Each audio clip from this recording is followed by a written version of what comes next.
on Meilah, Perek Bet, Mishnah Tet, ninth and final Mishnah in the second chapter of Masechet Meilah. We're talking about the last items or kind of properties and what their Meilah quantity or qualities are when they become chayav and Meilah.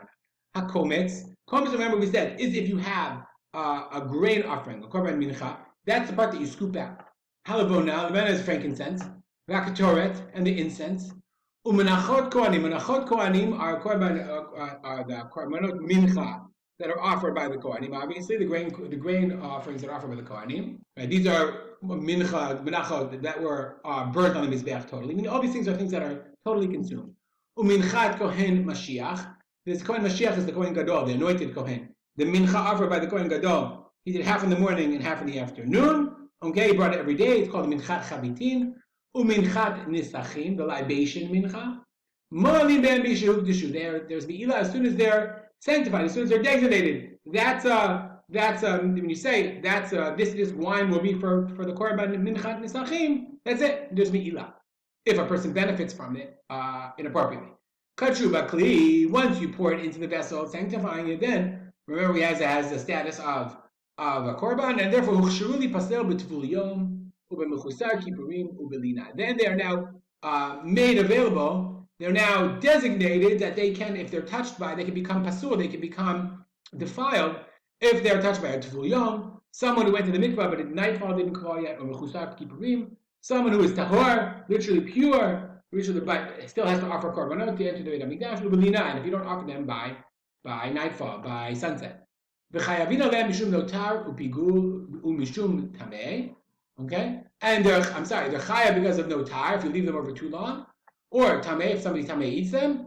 Upigul en behem, but there is no pigul. Remember, the rule of pigul is if I do an avodah with one of these things that and I have in mind when I do the avodah of doing one of the avodot chutz zmano. So if I offer the minchat kohen mashiach, if I do hagashai, presenting the mizbeach with the idea of eating it in the wrong time, then it would be called pigul. But here there's no way to ever consume it.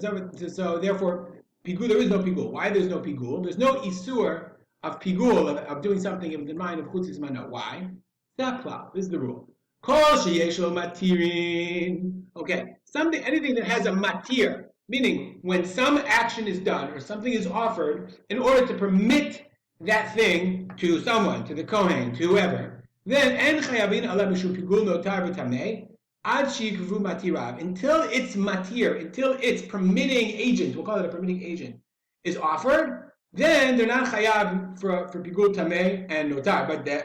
But once it is, then there is pigul tameh and notar. What's a good example? Okay, for example, shlamim v'chataot v'hashamot, regular korban shlamim, dedaman matir emorim lemizbeach v'abasar lekohanim. It has a matir. I have to first offer the blood on the mizbeach, and that permits you then to put the emorim on the mizbeach and for the kohanim to eat the basar.